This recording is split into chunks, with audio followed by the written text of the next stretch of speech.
Okay, so today in this video, we're going to be looking at transformations of function from their parent functions, and we're going to look at something very useful when we're graphing different functions in the future, which is called the mapping notation.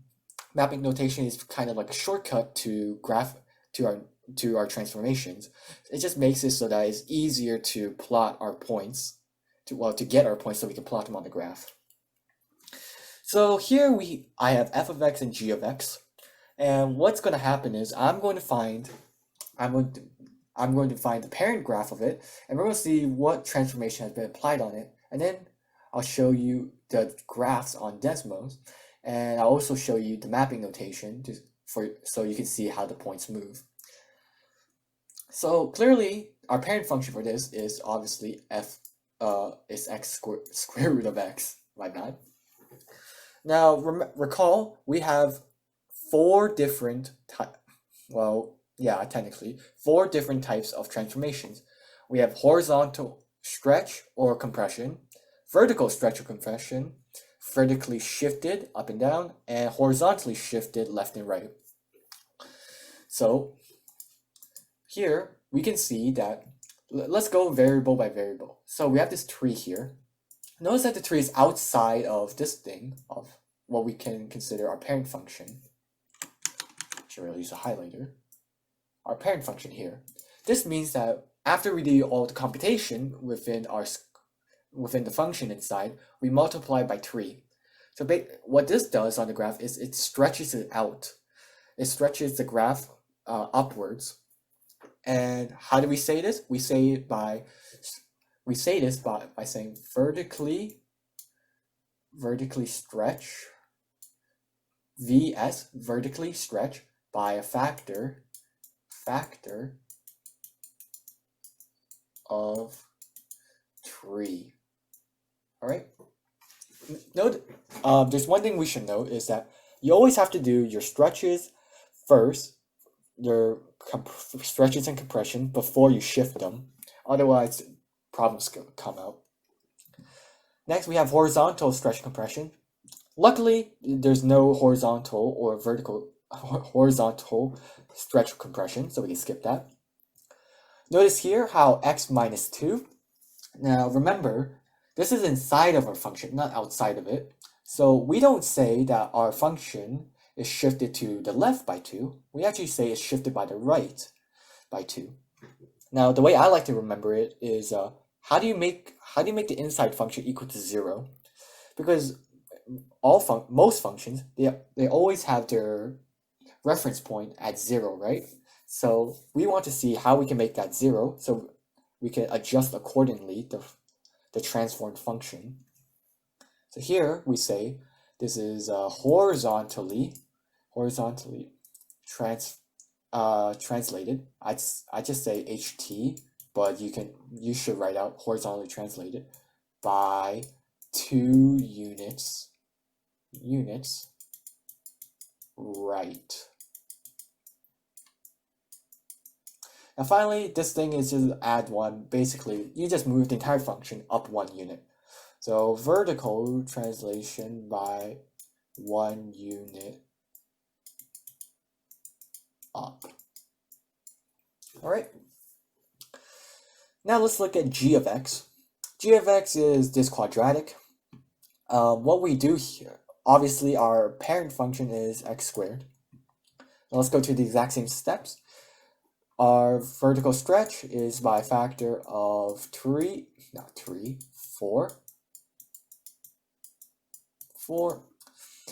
Now this one is, for most people, it's a little bit confusing, but there's a way to do it. There's a way to do it with mapping notation, which makes it a lot easier. Firstly, we're going to have to factor out the 2, so we have 2x plus 2. This is our inside now.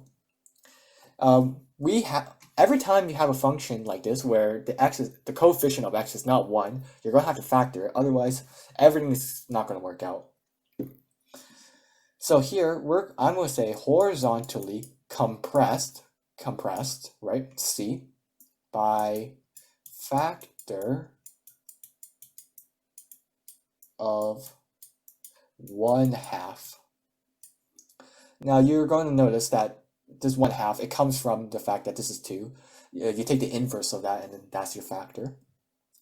The rest is pretty simple. HT by, this is bad writing, 2 units left, right? Because it's positive, and then vertically translated by 1 unit up. Now this is really crude handwriting, but I hope you get the point of this. Because now I'm going to introduce mapping notation, which will make your life a lot easier when graphing. So the point of mapping notation is we can use our parent function, which we should know the special values of it, special points. Like for example, square root of x, 4 is a special point because it gives us an integer output of 2. What we want to do is we take our parent function and we translate all these points to our transformed function, and then we just plot those points down. Because everything is technically because all of our points in our transform function are transformed in the same way. It's just depending on the input and output.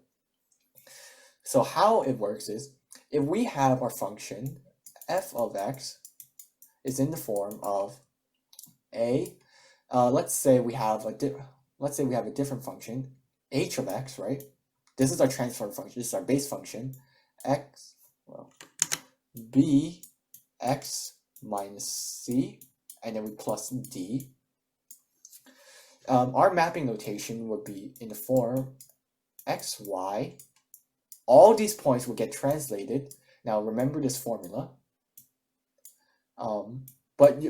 Although you should memorize this, you should know this formula, you should also remember how to do it without mapping notation, because this formula, some people might not find it intuitive, and it's just easier on you if you know how to do it without referencing a function, without referencing mapping notation every time.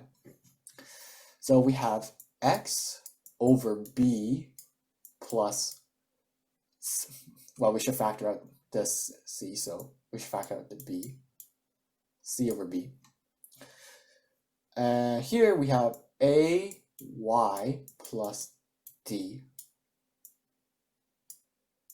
like this.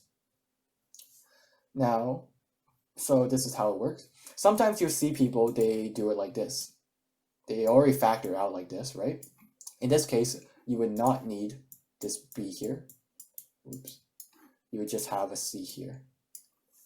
Okay, so let's see how it works with our f of x.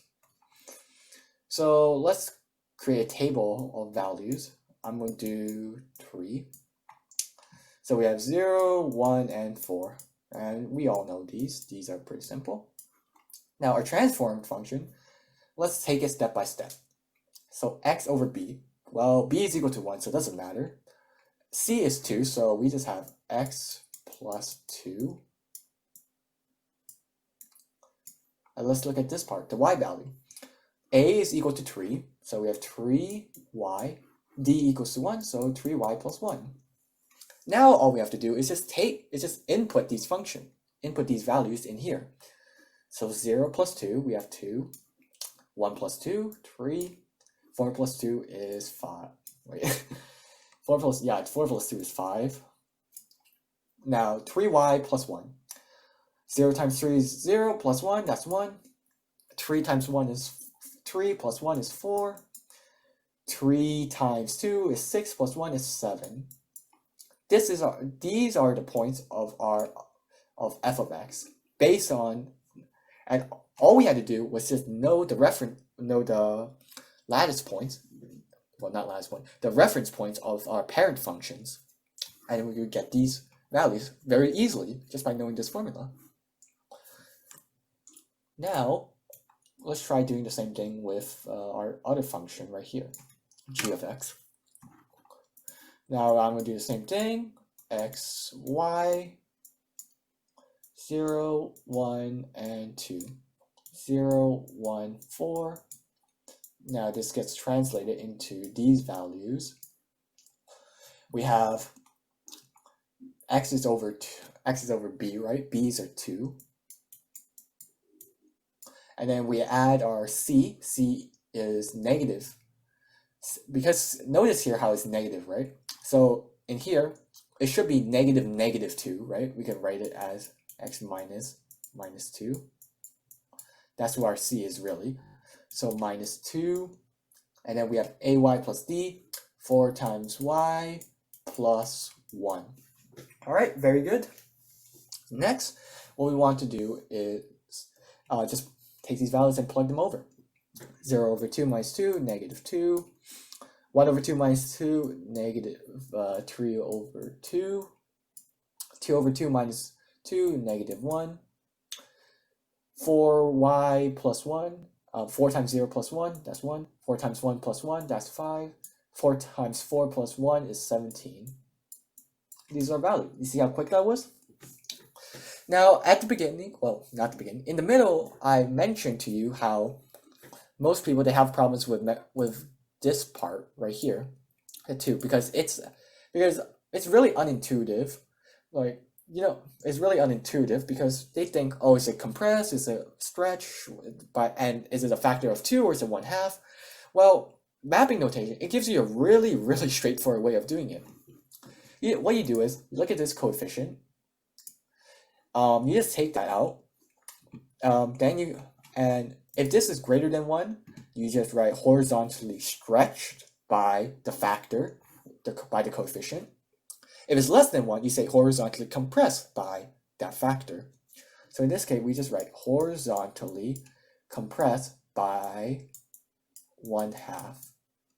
You see how much easier it is with mapping notation? It gives you all the information you need right in front of you. Now I'm going to be switching over to Desmos, and we're going to be looking at what the graphs look like, and we can compare them with the points that we had before. So now I'm on Desmos, and what I want to do is just look at these graphs, and we're going to see that our points are accurately transferred over. Here we have a good old x squared. Here we have the function I was talking about. So we have -2 and 1, right? That's exactly where it was. And the other one is what? -3 over 2. That one's pretty hard to find. One of them is -1. I remember that. We find -1. It should be 17. And right there, you see, -1 is 17. So that's pretty good. Now let's look at our function square root of x.